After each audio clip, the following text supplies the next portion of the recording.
नमस्ते। आज ना हम एक बहुत ही दिलचस्प यात्रा पर निकलने वाले हैं। समझिए कि हम इंसान के मन की एक पुरातात्विक खुदाई करने जा रहे हैं। हम परत दर परत हमारी सबसे पुरानी भावनाओं से लेकर हमारे आज के विचारों तक सब कुछ खंगालेंगे, ये समझने के लिए कि आखिर हम जैसा महसूस करते हैं वैसा क्यों करते हैं।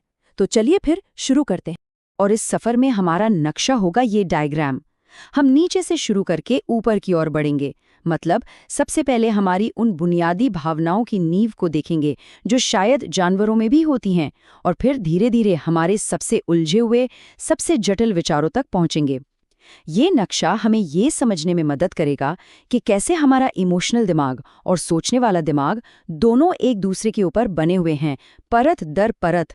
तो ये हैं हमारे आज के 5 पड़ाव। समझिए ये वो 5 परतें हैं जिन्हें हम एक एक करके खोलेंगे, दिमाग के सबसे गहरे, सबसे पुराने हिस्सों से शुरू करके सबसे नए और विकसित हिस्सों तक। तो चलिए खुदाई शुरू करते हैं। हम शुरुआत कर रहे हैं दिमाग के सबसे गहरे और सबसे पुराने हिस्से से। ये वो हिस्सा है जो हमारे कॉन्शियस माइंड, हमारी जागरूकता के पर्दे के पीछे काम करता है। यहीं पर हमारी सबसे कच्ची, सबसे बुनियादी भावनाएं रहती हैं।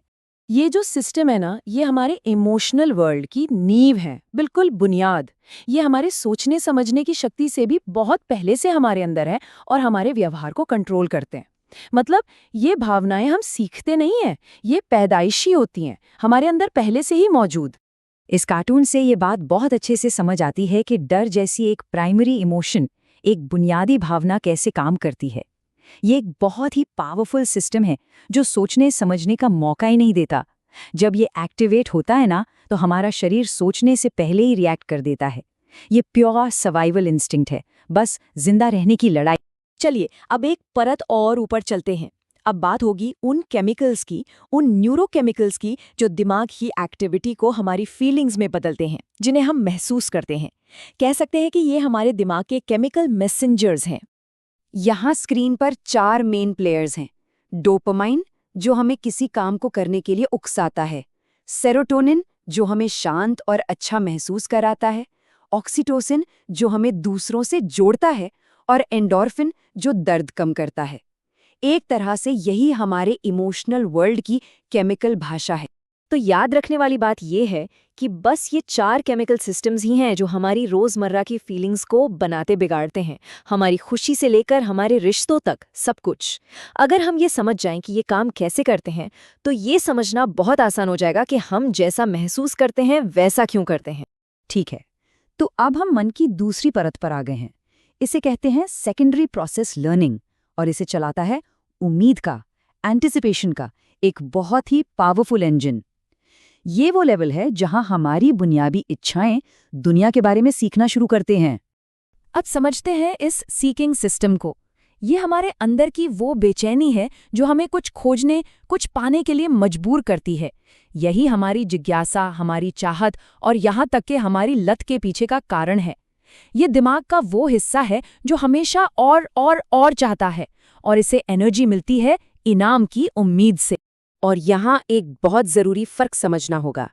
किसी चीज़ को चाहना यानी वांटिंग, और किसी चीज़ को पसंद करना यानी लाइकिंग, ये 2 बिल्कुल अलग-अलग एहसास है। चाहना मतलब वो रोमांच, वो उम्मीद जो डोपामीन से आती है, ये कोकीन जैसा एक किक है। और पसंद करना मतलब उस चीज़ को पाकर मिलने वाली शांति, वो संतुष्टि, ये मॉर्फिन जैसा एक सुकून है। और यह बात इस विचार को और भी पक्का कर देती है कि किसी इनाम की उम्मीद असल में उस इनाम के मिलने से भी ज़्यादा पावरफुल होती है। यही उम्मीद, यही एंटिसिपेशन है जो हमें मोटिवेट करती है, हमें कुछ सीखने और करने के लिए धक्का देती है। अब हम पहुंच गए हैं सबसे ऊपरी परत पर, हमारे दिमाग का सबसे नया, सबसे विकसित हिस्सा, हमारा सोचने वाला दिमाग। ये वो जगह है जहां हम अपनी भावनाओं को मतलब देते हैं और खुशी और जिंदगी के मकसद के बारे में कहानियां बनाते हैं। यहीं पर हमारी कच्ची भावनाएं हमारे जटिल विचारों का रूप ले लेती हैं।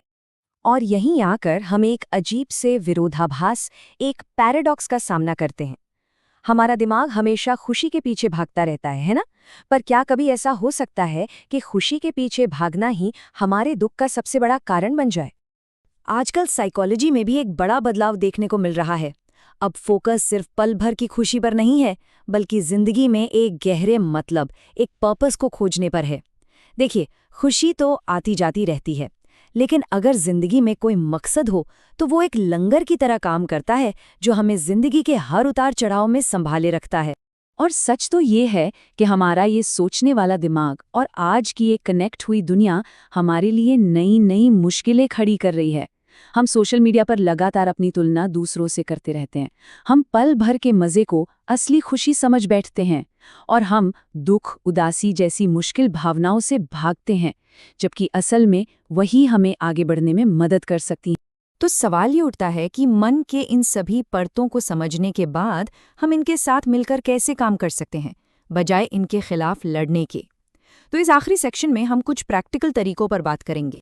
यहाँ एक बहुत ही दिलचस्प कॉन्सेप्ट है वेटिगो। इसे एक तरह का माइंड वायरस कह सकते हैं जो हमारे अंदर ही असंतोष और बेचैनी पैदा करता है। ये हमारे अंदर की वो आवाज़ है जो हमें बार बार कहती है कि हम काफ़ी अच्छे नहीं हैं या हमसे कुछ नहीं होगा, भले ही असलियत कुछ और हो। ये वायरस हमें खुद के ही खिलाफ खड़ा कर देता है। और ओशो का ये कोट हमारे उस बेचैन सीकिंग सिस्टम का एक तरह से इलाज है। ये हमें एक बिल्कुल अलग रास्ता दिखाता है कि हमेशा किसी चीज़ के पीछे भागने के बजाय शायद जवाब सिर्फ शांत होने में है, रिलैक्स करने में है और चीज़ों को अपने आप होने देने में है। तो यहाँ एक 3 स्टेप का प्रैक्टिकल टूल किट है। स्टेप 1, अपनी हर भावना को स्वीकार करना सीखें, चाहे वो अच्छी हो या बुरी। वो दुश्मन नहीं, हमारे ही बायोलॉजी का हिस्सा है। स्टेप 2, अपने ट्रिगर्स को पहचानिए, मतलब समझिए कि किन बातों से मन परेशान या बेचैन हो जाता है। और स्टेप 3, अपने लिए एक सेफ बेस बनाइए, यानी ऐसे रिश्ते और ऐसी जगह जहां आपको सुकून और सहारा मिले। यही इमोशनल बैलेंस की असली नींव है। आखिर में अपने मन की इन परतों को समझना हमारी बुनियादी इच्छाओं से लेकर उन कहानियों तक जो हम खुद को सुनाते हैं, ये हमें एक ताकत देता है। ये हमें ये चुनने की आज़ादी देता है कि हम अपने अंदर की दुनिया में क्या उगाना चाहते हैं, क्या बनाना चाहते हैं। तो अब सवाल बस यही है कि हम बनाने का क्या चुनाव करेंगे।